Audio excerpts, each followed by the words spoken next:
रहमतुल्लाह। ওয়ালাইকুমুস-সালাম। মোহতারাম ভাইও, আমি তো আলোচনা শুরু হওয়ার আগে বরাবরই আপনাদেরকে একটু কষ্ট দিয়ে থাকি। তা হচ্ছে এই যে মজলিসের মাঝখানে যদি ফাঁকা জায়গা থাকে, এই ফাঁকার অপর পারেও কথার আওয়াজ তো পৌঁছায়, কিন্তু কথার নূর পৌঁছায় না। তো আপনারা যারা বসেছেন অনেকেই বয়সে আমার চেয়ে বড় হবেন। আমি যদি সামনে আসতে হুকুম করি, এটা আমার জন্য বেয়াদবি হয়ে যায়। হুকুম করা ছাড়াই যদি যার সামনে ফাঁকা আছে একটু মেহেরবানি করে এগিয়ে আসেন, তবে এই সুন্নতের উপরে আমলের ওয়াসিলায় আল্লাহ তাআলা এই মাহফিলটিকে ভরপুর কবুল করে নেবেন। হ্যাঁ ভাই, আলহামদুলিল্লাহ বলতে বলতেই প্রায় সকলেই চলে এসেছেন সামনে।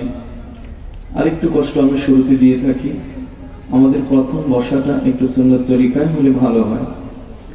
পরে যদি কষ্ট হয়, যার যেভাবে বসতে ভালো লাগে ওইভাবেই বসবো, কিন্তু শুরুটা একটু সুন্নত তরিকায় করলে ভালো হয়।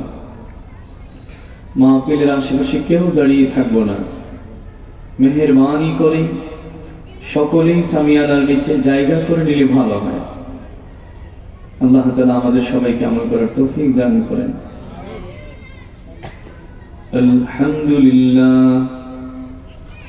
আলহামদুলিল্লাহ লিল্লাহি আযীমিস সিফাতি সামিয়িস সিমাতি কাবীরিশ শান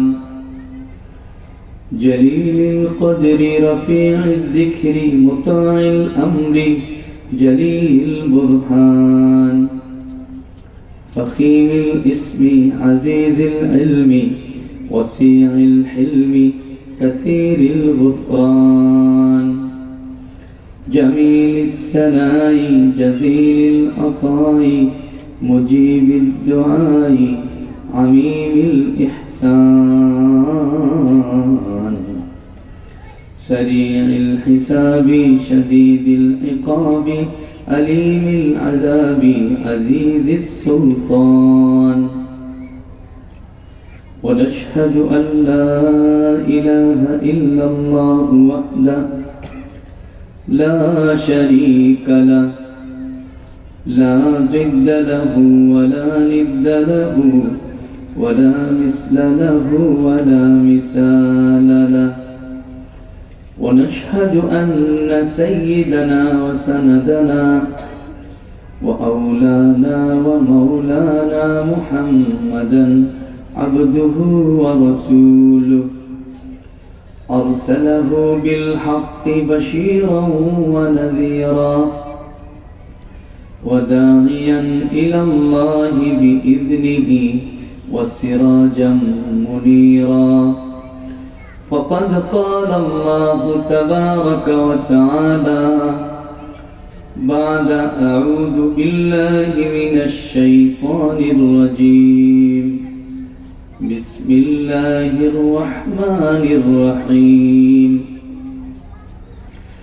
إنما المؤمنون الذين إذا ذكر الله وجلت قلوبهم وإذا تليت عليهم آياته زادتهم إيمانا وعلى ربهم يتوكلون الذين يقيمون الصلاة ومما رزقناهم ينفقون أولئك هم المؤمنون حقا لهم درجات عند ربهم ومغفرة ورزق كريم صدق الله مولانا العظيم وصدق رسوله النبي الكريم ونحن على ذلك لمن الشاهدين والشاكرين والحمد لله رب العالمين. وقال رسول الله صلى الله عليه وسلم: المؤمنون هينون لينون، أو كما قال النبي عليه الصلوات والتسليم. اللهم صل على محمد وعلى آل محمد كما صليت على إبراهيم وعلى آل إبراهيم إنك حميد مجيد. اللهم بارك على محمد وعلى آل محمد كما باركت على إبراهيم وعلى آل إبراهيم إنك حميد مجيد. মাদ্রাসাতুস সুফা ইসলামিয়া এর উদ্যোগে আয়োজিত প্রথম বার্ষিক ওয়াজ মাহফিল,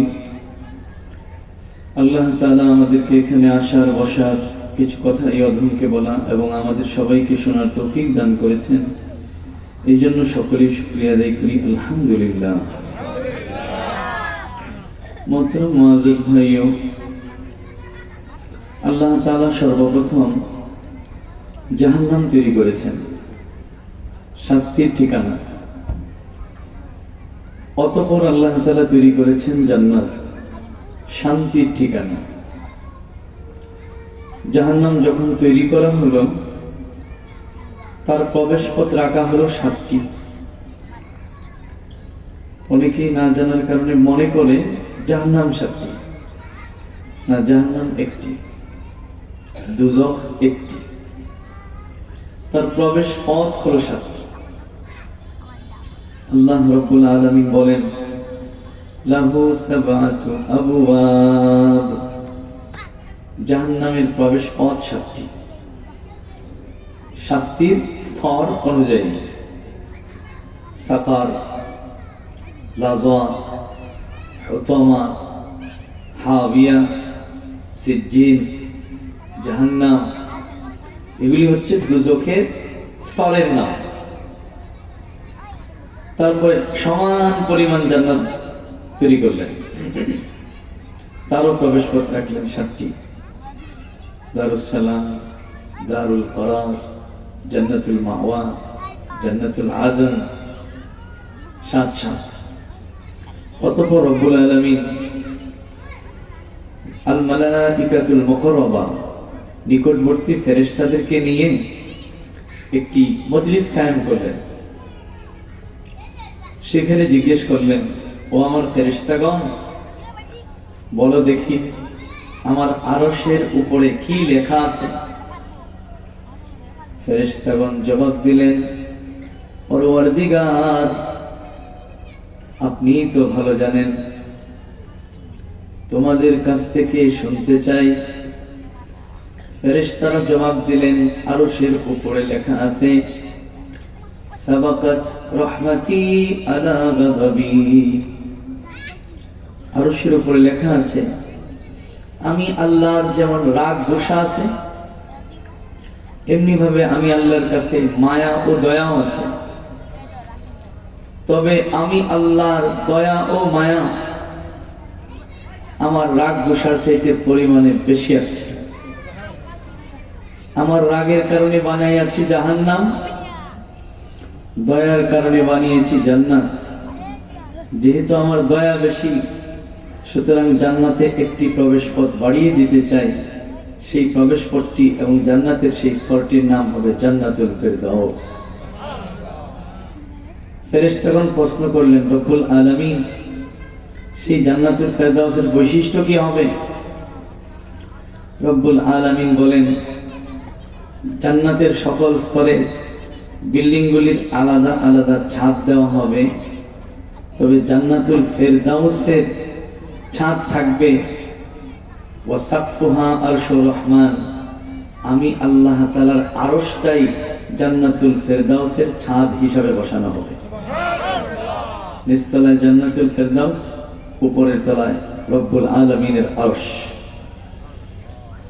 রব্বুল আলামিন বলেন শুধু তাই না, শোনো, জান্নাতের 7টি স্তরে যারা প্রবেশ করবে তারা রব্বুল আলামিনের দেখা পাবে সপ্তাহে একদিন, রোজ শুক্রবার বিকেল বেলায়। একটু বলেন না, সপ্তাহে কয়দিন? রোজ সময় বিকেল বেলায়। কিন্তু হে আমার ফেরেশতাগণ, জান্নাতুল ফেরদাউসে আমি যাদেরকে প্রবেশ করাবো তারা সপ্তাহে একদিন নয়, দৈনিক সকাল ও বিকাল 2 বার করে সপ্তাহে 14 বার আমি আল্লাহর সাক্ষাৎ পাবে।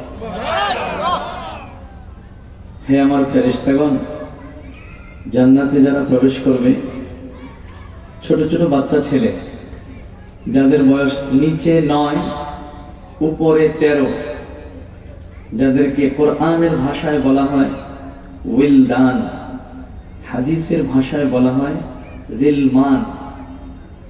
ইয়াতুফু আলাইহিম উইলদানুম মুখাল্লাদুন বিআকওয়াবিন ওয়া আবারিক ওয়া কাসিম মিন মাইন লা ইউসাদ্দাউনা আনহা ওয়া লা ইউজিফুন। সেই ছোট ছোট বাচ্চা ছেলেদের এক হাতে থাকবে জগ, অন্য হাতে থাকবে গ্লাস, জগের মধ্যে থাকবে সালসাবিল নহরের পানি, জান্নাতের পবিত্র শরবত জগ থেকে গ্লাসের মধ্যে ঢালবে। ছোট ছোট গিলমানেরা জান্নাতবাসীদেরকে সেই পবিত্র শরবত দিয়ে আপ্যায়ন করবে। কিন্তু আমি যাদেরকে জান্নাতুল ফেরদাউসে প্রবেশ করাবো, ছোট ছোট বাচ্চা ছেলেরা তাদেরকে শরবত পান করাবে না। ওয়াসাকাহুম রাব্বুহুম শারাবান তাহুরা। আমি আল্লাহ এক হাতে নিব জগ, অন্য হাতে নিব গ্লাস। কিলতা ইয়াদাই রহমানি ইয়ামিনা। আমি আল্লাহর কোনো বাম হাত নাই, দুইটাই আমার ডান হাত। এক হাত থেকে আরেক হাতে জান্নাতের পবিত্র শরবত ঢেলে আমার কুদরতের হাত দিয়া ফেরদাউসের বাসিন্দাদের মুখে তুলে পান করাইয়া দিব। ফেরেশতাগণ বলেন রব্বুল আলামিন, যেই জান্নাতের ছাদ হলো আপনার আরশ, যেই জান্নাতবাসীরা দৈনিক 2 বার করে আপনার দিদার পাবে, যেই জান্নাতবাসীদেরকে আপনার কুদরতের হাত দিয়া শরবত পান করাবেন, সেই জান্নাতের মধ্যে কাদেরকে দিবেন? রব্বুল আলামিন জবাব দিলেন, যারা দুনিয়াতে 5টি গুণ অর্জন করবে আমি আল্লাহ তাদেরকে সেই জান্নাতের মেহমান বানাবো না, বরং সেই জান্নাতের মালিক বানায়া দিব। 1 নম্বর গুণ কি?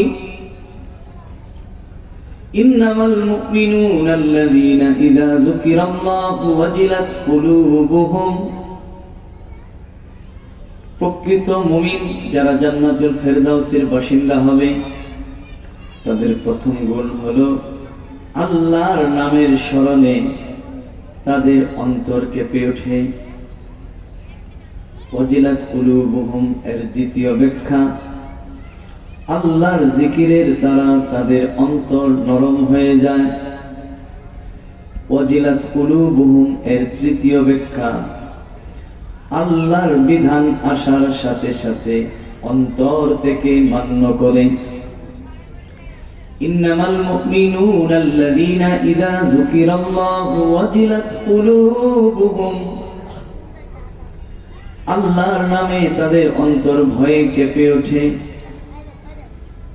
আল্লাহর নামে জিকিরের দ্বারা অন্তর নরম হয়ে যায়।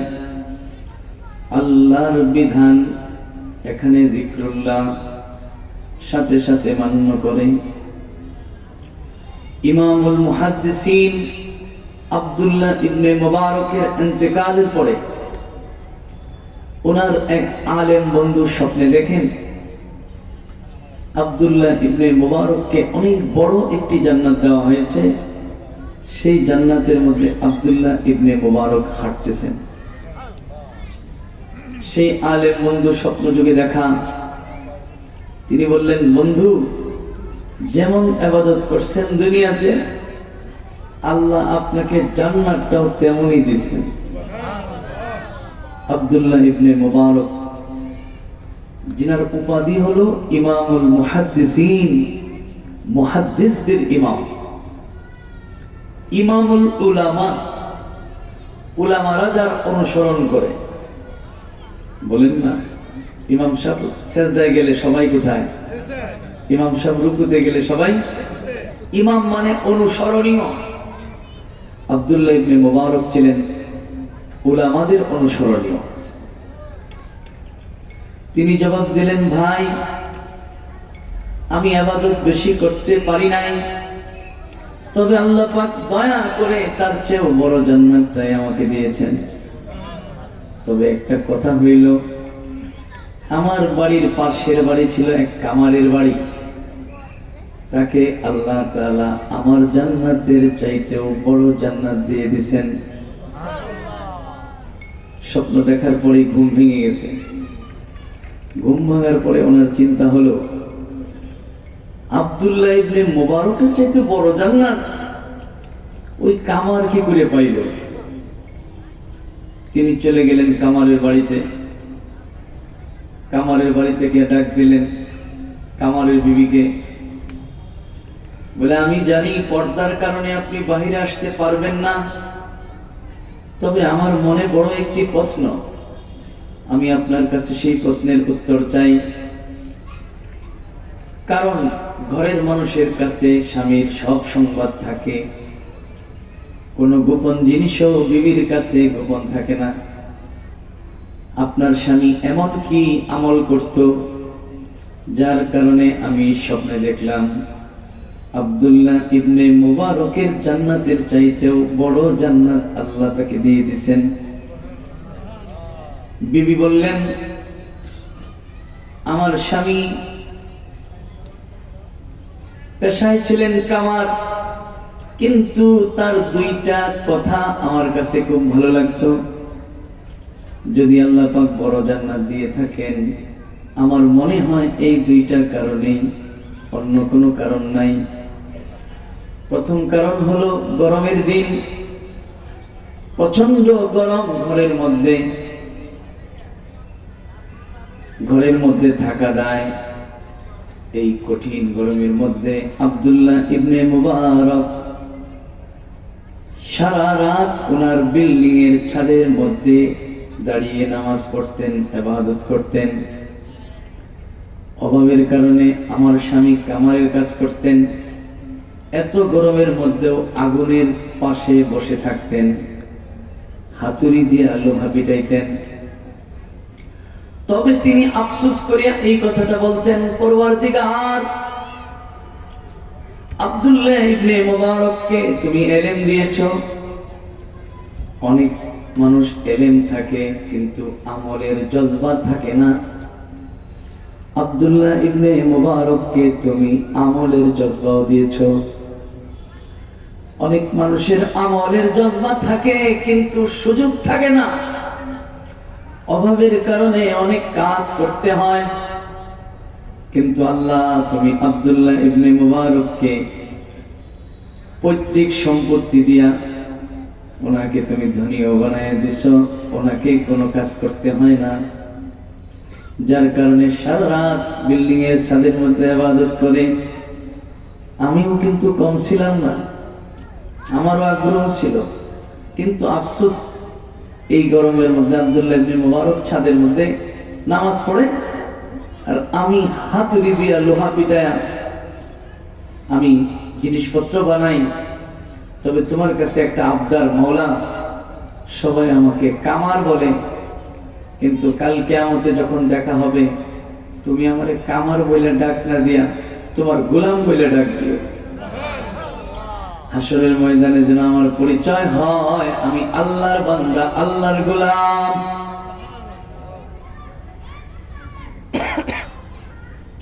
আমার স্বামীর দ্বিতীয় বৈশিষ্ট্য ছিল হাতুড় দিয়া লোহারি পিটাইতেছে, কিন্তু যখন আজান হয়ে যাইতো হাতুড়ি দিয়া লোহার মধ্যে পিটাই দেওয়ার উদ্দেশ্যে হাতুড়িটা যদি মাথার উপরে নিত, এমনকি পিছনে নিত, আজানের আওয়াজটা শোনার সাথে সাথে তিনি হাতুড়টা আর সামনে আনতেন না, পিছনের দিক থেকে ছেড়ে দিতেন, সোজা মসজিদের উদ্দেশ্যে রওনা করে দিতেন। আল্লাহর বিধানের আওয়াজ কানে আসা মাত্রই আমার স্বামীর অন্তর আল্লাহর স্মরণে নরম হয়ে যেত, আল্লাহর ভয়ে কম্পিত হয়ে যেত, আল্লাহর বিধান মানার জন্য প্রস্তুত হয়ে যেত। এই তিনটি জিনিসকে একসাথে বলা হয় ওয়াজিলাত কুলুবুহুম, অর্থাৎ আমার স্বামী আল্লাহর নামটা শোনার সাথে সাথে আল্লাহর হুকুম মানার জন্য প্রস্তুত হয়ে যেত। আমার মনে হয় আমার স্বামীকে যদি বড় জান্নাত দেওয়া হয়ে থাকে, তাহলে ওই প্রথম কারণ হলো আফসোস, আর দ্বিতীয় কারণ হলো আজান শোনার সাথে সাথেই সমস্ত কাজ ছেড়ে দিয়ে নামাজের জন্য প্রস্তুত হয়ে যেত। এটা মুমিনের 1 নম্বর পরিচয়।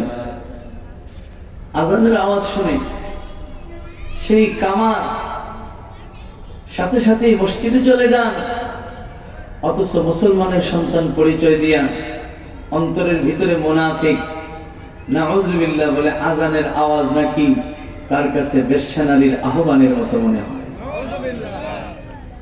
ইমান ভিতরে আছে না শেষ? মুসলমান না কাফের?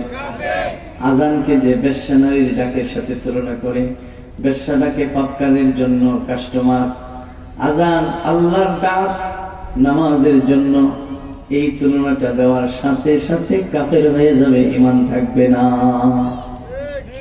ইন্নামাল মুমিনুনা আল্লাযীনা ইযা যুকিরাল্লাহু ওয়াজিলাত কুলুবুহুম, মুমিনের 2 নম্বর বৈশিষ্ট্য ওয়া ইযা তুলিয়াত আলাইহিম আয়াতুহু যাদাতহুম ঈমানা, যখন তাদের কাছে কোরআনের তেলাওয়াত করা হয়, তিলাওয়াত শুনে তাদের অন্তরে ঈমান বেড়ে যায়, বৃদ্ধি পায়। বৃদ্ধি পাওয়ার অর্থ হলো ঈমানের পাওয়ার বেড়ে যাওয়া। ঈমান একটা ছিল 2টা হয়ে যায় না, একটা ছিল 5টা হয়ে যায় না, কম ছিল বেড়ে যায়। একটা গ্লাসের মধ্যে 1 ফোঁটা পানি, বলেন পানি আছে না নাই? এই পানি দিয়ে ওযু হয়, গোসল চলে, পিপাসা মিটে, পানি আছে কিন্তু কোনো কাজে আসে না। ঈমান আছে অনেক মানুষের, কিন্তু ঈমান তারে মসজিদে হাজির করতে পারে না, ঠিক না বেঠিক? ঈমান আছে এত কম যে এই ঈমান তাকে সুদ খাওয়া থেকে বাঁচাইতে পারে না। ঈমান এত দুর্বল, এই ঈমান তাকে রাস্তাঘাটে 2 চোখের পবিত্রতা রক্ষা করতে পারে না। যেমন জোনাকি পোকা আছে না, এই জোনাকি পোকার আলো কম হোক বেশ হোক আছে কি নাই? এই আলো দিয়ে কি বই পড়া যায়? এই আলো দিয়ে লেখালেখি করা যায়? এই আলো দিয়ে রাস্তাঘাটে চলা যায়? আলো আছে কিন্তু কোনো কাজে আসে না। সূর্যের আলো সারা দুনিয়ার অন্ধকার দূর করে দেয়। নবীদের ঈমান ছিল সূর্যের আলোর মতো। চাঁদের আলো এতটা দুনিয়া আলোকিত না করলেও চাঁদের আলোতে সব কিছু ঝলমল দেখা যায়, ঠিক না বেঠিক? সূর্যের আলো আলো, জোনাকি পোকার আলো। তাহলে ঈমান কি এক স্তর না বেশ কম? ঈমানের ক্লাসিফিকেশন আছে না নাই? বলে ইদা তুলিয়াত আলাইহিম আয়াতুহু যাদাতহুম ঈমানা, বলে ঈমান যদি বাড়াইতে চাও কোরআনের তেলাওয়াত শোনো। মাহফিলে যখন কোরআনের তাফসীর হয়, ঈমান বাড়ে কি বাড়ে না? আগে ছিল বেনামাজি, মাহফিলে এসে নিয়ত করে আর নামাজ ছাড়বো না, ঈমান বাড়লো কিনা? আগে মেয়ে বিবিকে পর্দায় রাখতো না, মাহফিলে এসে নিয়ত করেছে এখন থেকে আমার মেয়ে বিবিকে পর্দায় ওঠাবো, ঈমান বাড়ছে কিনা? আগে ছেলেকে মাদ্রাসায় পড়াইতো না, মাহফিলে এসে নিয়ত করেছে আমার ছেলে মেয়েকে হাফেজ বানাবো, আলেম বানাবো, আছে না নাই? তাহলে মাহফিলে কোরআনের আওয়াজ শুনলে ঈমান বেড়ে যায়, ঠিক না? কেন? এখানে কোরআনের তেলাওয়াত হয়।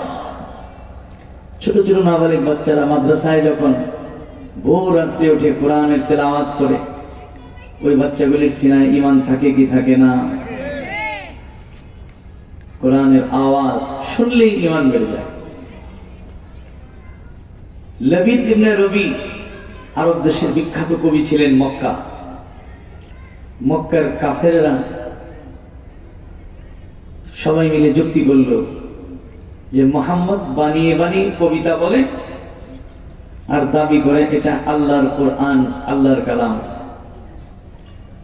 তো লাবিদ ইবনে রবি যেহেতু বড় কবি, তাকে দায়িত্ব দিয়ে দিব মুহাম্মাদের প্রতিযোগিতা করার জন্য। আবু জেহেল, আবু লাহাব, উতবা, শাইবা, ওয়ালিদ ইবনে মুগীরা, উকবা ইবনে আবি মুআইদ, উমাইয়া ইবনে খালাফ, তারা মিটিং বসলো, কাফেরদের বড় বড় লিডারেরা। লাবিদ, মুহাম্মাদের সাথে তোমার প্রতিযোগিতায় নামতে হবে। মুহাম্মদ অনেক বড় কবি হয়ে গেছে, এমন এমন কবিতা সে বানায়, অনেক চমৎকার, দাবি করে এগুলি নাকি আল্লাহর কালাম। তো তার চাইতেও সুন্দর কবিতা বানায় তুমি তাকে দেখাইয়া দাও। লাবিদ বলল সম্ভব, তবে একটা নমুনা দাও যেটাকে আমি প্রতিযোগিতার বিষয় বানাবো। কাফেরের লিডারেরা বলল মুহাম্মদ তো কোরআনকে লিখিত আকারে রাখে না, তার কাছে যেতে হবে, তার কাছ থেকে শুনতে হবে। লাবিদ এসে উপস্থিত, ইয়া মুহাম্মদ, অনেক বড় কবি হয়েছেন আপনি, মারহাবা, তবে আমি আপনার কবিতার চাইতে উত্তম কবিতা বানাইতে পারবো। আপনার একটা কবিতা পেশ করেন। বানান নিজে কবিতা, দাবি করেন আল্লাহর কালাম। নবী আলাইহিস সালাম চিন্তা করলেন, আল্লাহর কালাম দুনিয়ার কেউ বানাইতে তো পারবেই না, সুতরাং এত বড় সরস সূরা দেওয়ার দরকার নাই, কোরআনের সবচাইতে ছোট্ট সূরাটাই আমি প্রতিযোগিতার জন্য পেশ করে দিলাম।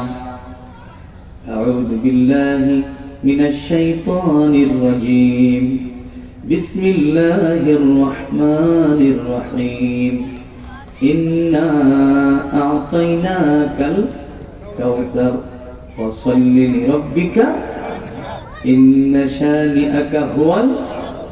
পেশ করে দিলেন। কবিতাটা শোনা মাত্রই লাবিদ বলে, এটা আসলে কবিতা না, এটা কোনোদিন কবিতা হইতে পারে না।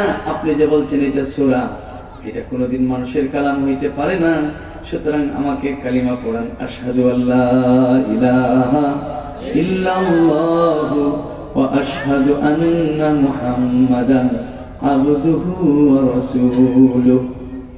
কালিমা পড়ে মুসলমান হয়ে গেলেন। লাবিদ ফিরে আসলেন। আবু জেহেল, আবু লাহাব, তাদের খুব আগ্রহ, কি হলো লাবিদ, পারছে তোমার সাথে? লাবিদ বলে, কবিতাটা যখন শুনলাম পরে শুনি এটা কবিতা না, এটা আসলে আল্লাহরই কালাম। বুঝলাম আল্লাহর কালামের সাথে টক্কর দিতে যাওয়া বোকামি হবে, সুতরাং আমিও কালিমা পড়িয়া ওই দলে যোগ দিয়ে দিছি। এখন আবু জেহেল, আবু লাহাব চিন্তা করলো, কোরআনের কালাম পড়লে দিলের মধ্যে ঈমান এসে যায়, কোরআনের কালাম শুনলেও দিলের মধ্যে ঈমান এসে যায়, তাহলে এখন থেকে কোরআনের কালাম, আল্লাহর কালাম কাউকে শুনতে দেওয়া যাবে না। তাই তার একটা আইন করলো, রেজুলেশন করলো যে এখন থেকে যখন মুহাম্মদ কোরআন তেলাওয়াত করে তখন তোমরা কি করবা? কোরআনের ভাষায়, লা তাসমাউ লিহাদাল কোরআন, এই কোরআন তোমরা শুনবে না, ওয়ালগাউ ফীহি, সেখানে তোমরা হইচই করবা, ডোলের মধ্যে বাড়ি দিবা, চিৎকার চেঁচামেচি করবা, যেন কোরআনের আওয়াজ কারো কানে না যায়, কারণ এই কোরআনের আওয়াজ যার কান দিয়ে ঢুকে যায় তার কলবের মধ্যে ঈমানের নূর এসে যায়। মুমিনের 2 নাম্বার বৈশিষ্ট্য, وَإِذَا تُلِيَتْ عَلَيْهِمْ آيَاتُهُ زَادَتْهُمْ ঈমানা, যখন কোরআনের তেলাওয়াত শুনবে ঈমান বেড়ে যাবে। আচ্ছা, এই ঈমান কি সবারই বাড়ে? সেই যুগে কোরআন শোনার বিপক্ষে ছিল আবু জেহেল, আবু লাহাব, ঠিক না বেঠিক? এখনো মাঝে মাঝে কেউ কেউ কখনো কখনো কোরআনের মাহফিলে, তাফসীরের মাহফিলে কোরআন শোনার আওয়াজ বন্ধ করে দিতে চায়, আছে না নাই? বুঝতে হবে কোনো না কোনো ভাবে এদের সম্পর্ক ওই দলের সাথে আছে যারা 1450 বছর আগে কোরআনের আওয়াজ বন্ধ করতে চেয়েছিল। তিন নম্বর বৈশিষ্ট্য ওয়া আলা রাব্বিহিম ইয়াতাওয়াক্কালুন। মুমিনের তিন নম্বর পরিচয় হলো তারা একমাত্র ভরসা করে কার উপরে? আল্লাহ ছাড়া কারো উপরে আস্থা ভরসা রাখে, আল্লাহর প্রতি অবিচল আস্থা মুমিনের বৈশিষ্ট্য। ভরসা হবে কার উপরে? আল্লাহর উপরে। নবী আলাইহিস সালাতু ওয়াস সালাম বলেন, লাউ কুনতুম তাতাওয়াক্কালুনা আলাল্লাহি হাক্কা তাওয়াক্কুলিহি লা রাযাকাকুম কামা তুরযাকুত তায়র তাগদু খিমাসান ওয়া তারুহু বিতানান। আল্লাহর উপরে কেউ যদি পরিপূর্ণ ভরসা করতে পারে তবে আল্লাহ তাআলা তাকে রিজিক দেবেন যেমন একটা পাখিকে আল্লাহ রিজিক দিয়ে থাকেন। একটা পাখি সকাল বেলায় খালি পেটে ঘর থেকে বের হয়ে যায়, সন্ধ্যা বেলায় ভরা পেটে ঘরে ফিরে আসে। কোনো পাখির চাকরি নাই, কোনো পাখির জমিন নাই, কোনো পাখির দোকানপাট নাই, কোনো পাখির ফ্যাক্টরি নাই, কোনো চাষাবাদ সে করে না। আল্লাহর জমিনে ছড়িয়ে পড়ে সকাল বেলায় খালি পেটে, সন্ধ্যা বেলায় ফিরে আসে ঘরে ভরা পেটে। নবী আলাইহিস সালাম বলেন, তোমরাও যদি করতে পারতে পাখির মতো তাওয়াক্কুল, আল্লাহ তোমাদেরকেও রিজিক পাখির মতোই দিয়ে দিতেন। তাফসীরে কিতাবে এই মর্মে সুন্দর একটি ঘটনা লিখেছে মালিক বিন দিনার রাহমাতুল্লাহি আলাইহি। বিখ্যাত একজন বুজুর্গ ছিলেন। তিনি এক মরুভূমি এলাকায় সফরে ছিলেন। তো উনি দেখলেন যে ওনার যে কলসিতে পানি থাকার কথা কিভাবে ছিদ্র হয়ে সব পানি পড়ে গেছে। চামড়ার তৈরি মুশকিজা বলা হয়। তো তিনি চিন্তা করলেন পানি না জোগাড় করলে তো মরুভূমিতে সফর করা যাবে না। তো আশেপাশে দেখি কোনো কুয়া আছে কিনা, কূপ আছে কিনা, একটু পানি সংগ্রহ করব। রশি এবং বালতি নিলেন পানি ওঠানোর জন্য কুয়া থেকে। কিছু দূর যাওয়ার পরে দেখতে পেলেন একটি হরিণ একটি কুয়ার মুখ থেকে মুখ লাগিয়ে পানি পান করতেছে। তার মানে হলো পানি একেবারে কুয়ার মুখে। এত পরে তিনি খুশি হয়ে ওই কুয়ার দিকে দৌড়ে গেলেন। ওনাকে দেখে ভয় পেয়ে হরিণটা চলে গেল। কুয়ার কিনারে গিয়ে দেখেন এখানে হরিণের পায়ের ভিজা ছাপ। আবার তিনি দূর থেকে দেখেছিলেন হরিণটা কুয়ার মুখে মুখ লাগাইয়া পানি পান করতেছে। কিন্তু তিনি যখন কাছে গেলেন, কুয়ার দিকে তাকাইলেন, দেখেন কুয়ার পানি অনেক নিচে। তিনি আপন মনে বলতে শুরু করলেন, পরওয়ারদিগার, হরিণ হলো একটা জঙ্গলের সাধারণ প্রাণী, তার জন্য তুমি পানি উঠায়া দিলে কুয়ার মুখে, আর আমি সৃষ্টির সেরা মানুষ, আমার জন্য তুমি কত নিচে নিয়ে গেছো পানি। মওলা, তোমার বিষয়টা তো বুঝলাম না। আসমান থেকে গায়েবী আওয়াজ, কাউকে দেখা যায় না এমন আওয়াজ। হে মালিক বিন দিনার, হরিণ তো তোমার মতো রশি বালতি নিয়ে আসে নাই। হরিণ আসছে আল্লাহর জাতের উপরে ভরসা করে, রশি বালতি ছাড়া। এই জন্য আল্লাহ তাআলা হরিণকে পানি দিছেন রশি বালতি ছাড়া। তুমি আসছো রশি আর বালতি নিয়ে, সুতরাং তোমার রশি বালতিতে বাঁধো, নিচে ছেড়ে দাও। তোমার রশি যত লম্বা আল্লাহ তাআলা পানিও ওই জায়গাতেই রাখছে। হরিণ তো তোমার মতো রশি দিয়া বালতি বেঁধে পানি তোলার আশা নিয়ে আসে নাই। তুমি তো রশি বালতির উপরে ভরসা করছো। আচ্ছা ভাইয়েরা, আপনাদেরকে প্রশ্ন করি, বলুন তো ভাইয়েরা, আমরা যে আল্লাহর উপরে ভরসা করি, রশি বালতি ছাড়া না রশি বালতি সহ? রিজিক তো আল্লাহই দিবে, তবে আমার চাকরি না করলে, রিজিক তো আল্লাহই দেন, আমার ব্যবসাটা না থাকলে রিজিক তো আল্লাহই দেন, তবে আমার জমিনে যদি ফসল না হয়। আল্লাহ গাছ ছাড়া মরিয়ম আলাইহিস সালামকে ফল খাওয়াইছেন, ঠিক না ঠিক? মরিয়ম আলাইহিস সালামের গর্ভে বাপ ছাড়া সন্তান দিবেন, সন্তান দিলে আল্লাহর বাপ লাগে না, ফল দিলে আল্লাহর গাছ লাগে না। সব কিছু ছাড়া যিনি করতে পারেন সবকিছু তিনি হলেন আল্লাহ। এক চিল্লা 40 দিন আগুনের ভিতরে রেখে ইব্রাহিম আলাইহিস সালামকে জান্নাতের ফল দিয়া পালছেন। আগুন একটা পশম পড়তে পারে নাই। চুরির নিচে ইসমাইলের গলা, ইসমাইলের ছোট্ট বাচ্চার গলার চামড়া ধারালো ছুরিটা কাটতে পারে নাই। ফি জুলুমাতিন সালাস, মাছের পেটের অন্ধকার, পানির নিচে অন্ধকার, বেলায় ছিল রাত্রিবেলা, রাত্রির অন্ধকার, 3 অন্ধকারের ভিতরে ইউনূস আলাইহিস সালামকে মাছের পেটে জীবিত রাখছেন কে? মুমিনের ভরসা সেই আল্লাহর উপরে আছে না নাই? এই কারণে দেখবেন দ্বীন ও ঈমান হেফাজতের জন্য মাদ্রাসার তালেবে ইলমরা কখনো কখনো শাপলা চত্বরেও যায়, কিন্তু মাথায় হেলমেটও নেয় না, হাতে লাঠিও নেয় না, এক হাতে থাকে তসবিহ ছড়া, আরেক হাতে থাকে জায়নামাজ। কারণ এই হেলমেট আর লাঠির উপরে তাদের ভরসা নয়, তাদের ভরসা কার উপরে? ওয়া আলা রাব্বিহিম ইয়াতাওয়াক্কালুন। মুমিনের পরিচয় 5টা পরিচয়ের 3টা চলে গেল। আল্লাহর হুকুম শোনা মাত্রই মুমিন সাথে সাথে তৈরি হয়ে যায়। নাম্বার 2, কোরআনের তেলাওয়াত শুনলেই তার ঈমান বেড়ে যায়। নাম্বার 3, আল্লাহর উপরে ভরসা করে। কার উপরে? এখন আমাদের অনেক কথা জবানে এমন আসে যে কথাগুলি ঈমানের সাথে সাংঘর্ষিক হয়, আছে না নাই?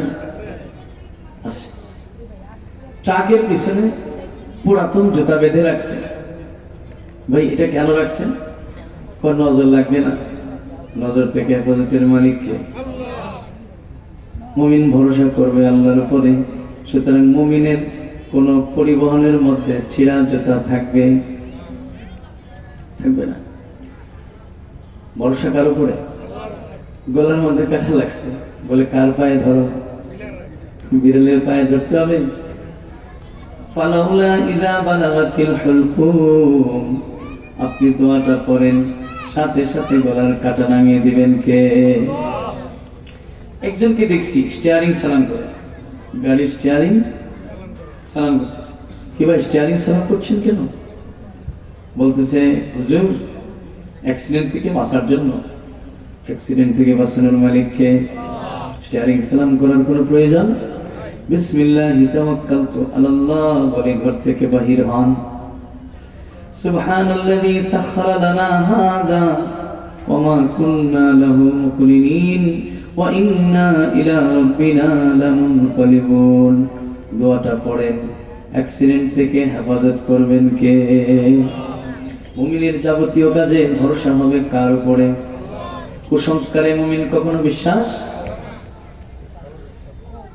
এটা মুমিনের পরিচয়। একজনের ডান হাত চলকাচ্ছে, আরেকজন বলে ডান হাত চলকাচ্ছে তো টাকা হবে। টাকা দেওয়ার মালিককে? ডান হাত চলকানোর সাথে এর কোনো সম্পর্ক?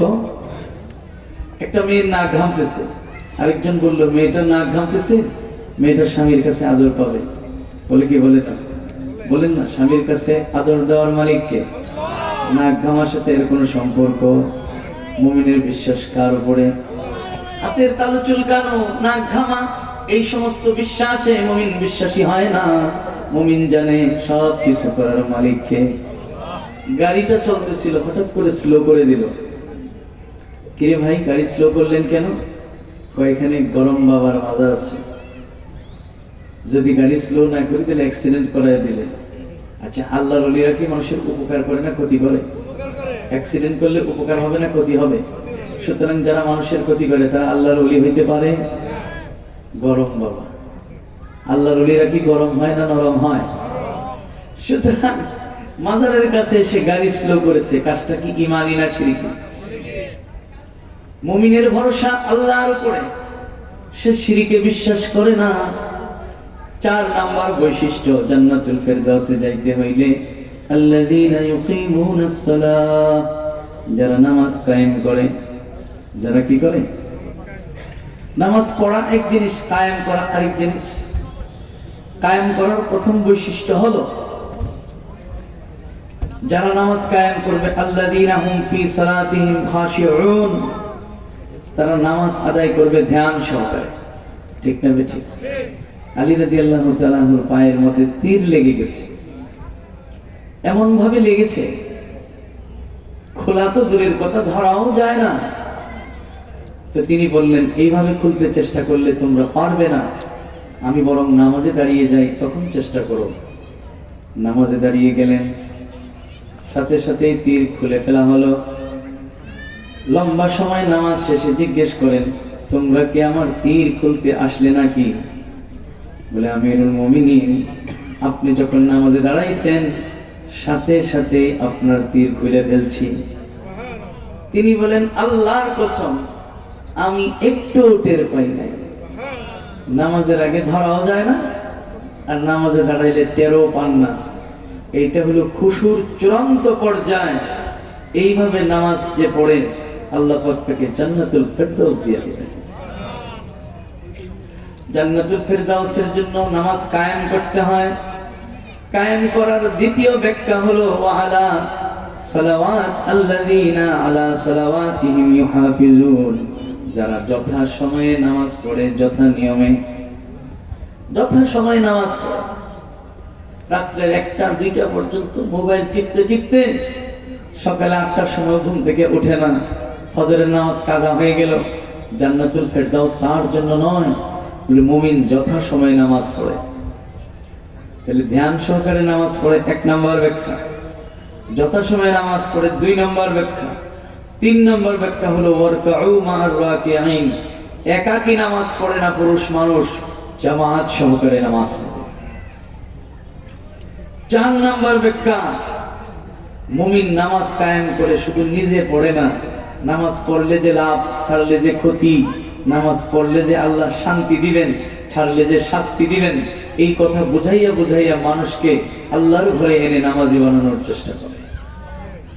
এই 4টা কাজ যে করে, সে হলো আল্লাযীনা ইউকিমুনাস সালাহ, নামাজ কায়েম করে।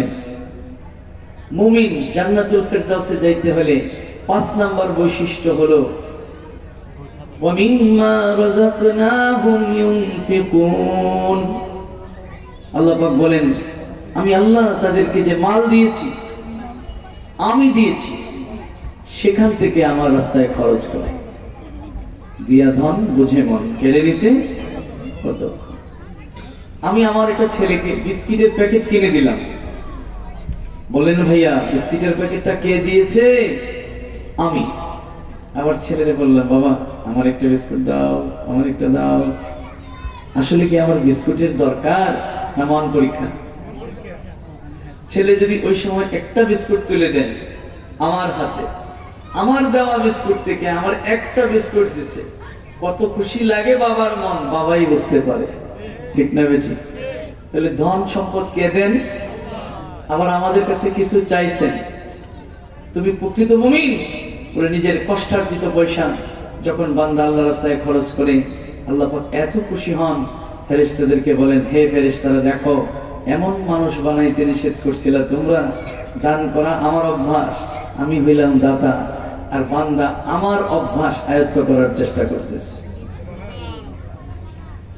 কেউ যখন কাউকে আপ্যায়ন করে খাওয়ায়, আল্লাহ পাক এত খুশি হন, ফেরেশতাদের মজমা করেন, হে ফেরেশতারা, এমন মানুষ বানাইতে নিষেধ করছিলা যেই মানুষটা কিনা আমি রাজ্জাক, আমি রিজিক দাতা, আমি মানুষকে রিজিক দেই, অন্যান্য মাখলুককে রিজিক দেই, অথচ সে মানুষ হয়ে আরেকটা মানুষকে রিজিক দিয়া আমার গুণ অর্জন করার চেষ্টা করতেছে।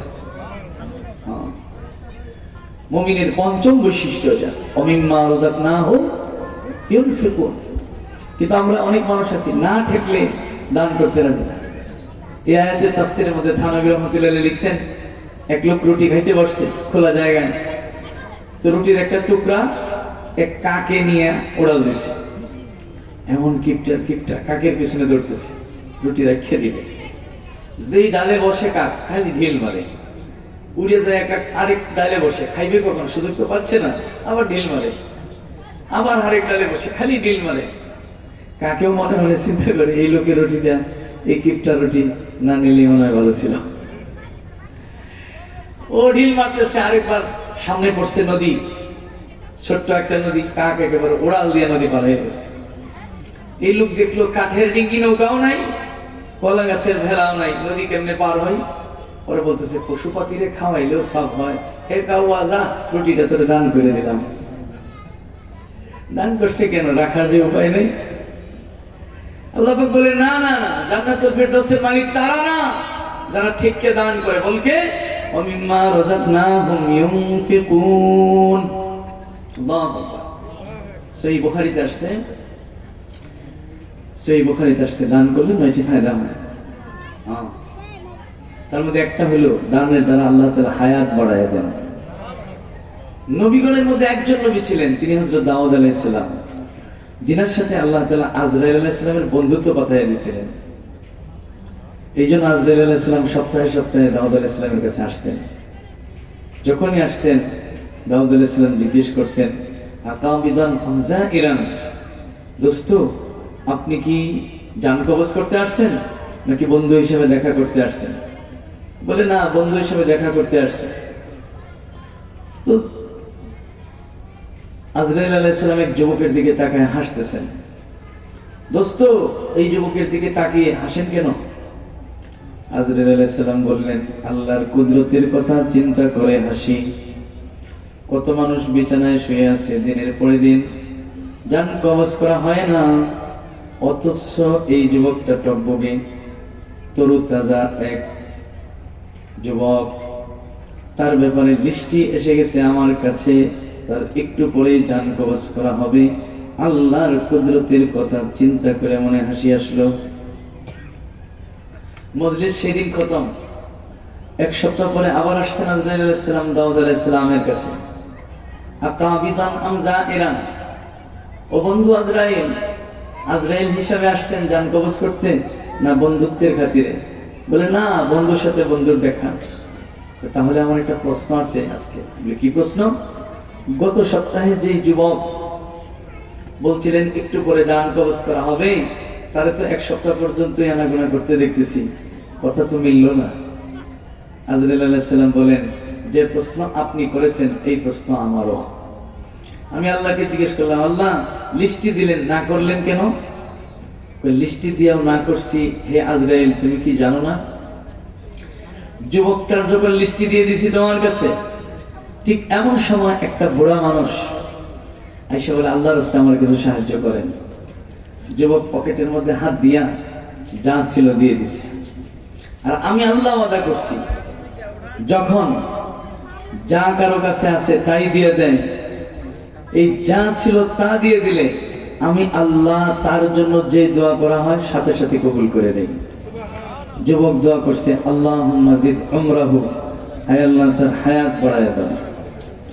এখন হায়াত কতদিন বাড়াবো? দোয়া তো করছে। যুবক পকেটে হাত দিয়া কয় টাকা বাইর করছে সে জানে না, কিন্তু সে যে মুঠ মেরে দিছে আমি আল্লাহ জানি, 6টা দিরহাম দিছে। কয়টা দিছে? 6টা। আর আমার আল্লাহর নিয়ম হলো এক দিলে আমি 10 দিই, আমি আল্লাহ 6 10 60 বছর তার হায়াত বাড়ায় দিচ্ছি। দানের দ্বারা হায়াত পর্যন্ত বৃদ্ধি পায়। তাহলে মুমিনের বৈশিষ্ট্য কয়টা বলা হলো? 5টা। কয়টা বলা হলো? 1 নাম্বার কয়টা বলা হচ্ছে?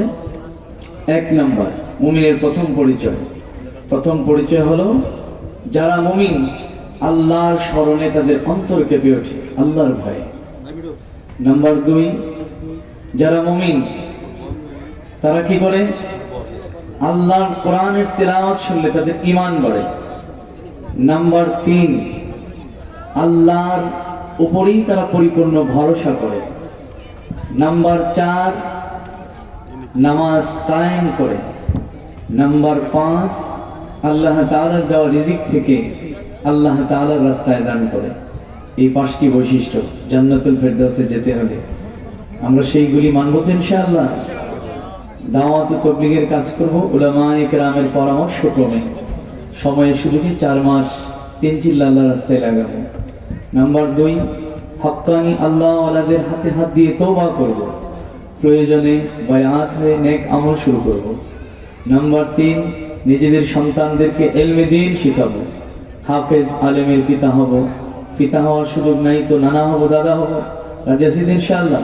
দেখি তো কে কে রাজি আছেন। আল্লাহ আপনি আমাদের হাতগুলিকে কবুল করে নেন। ওয়া আখিরু দাওয়ানা আনিল হামদুলিল্লাহি রাব্বিল আলামিন। আসসালামু আলাইকুম ওয়া রাহমাতুল্লাহ।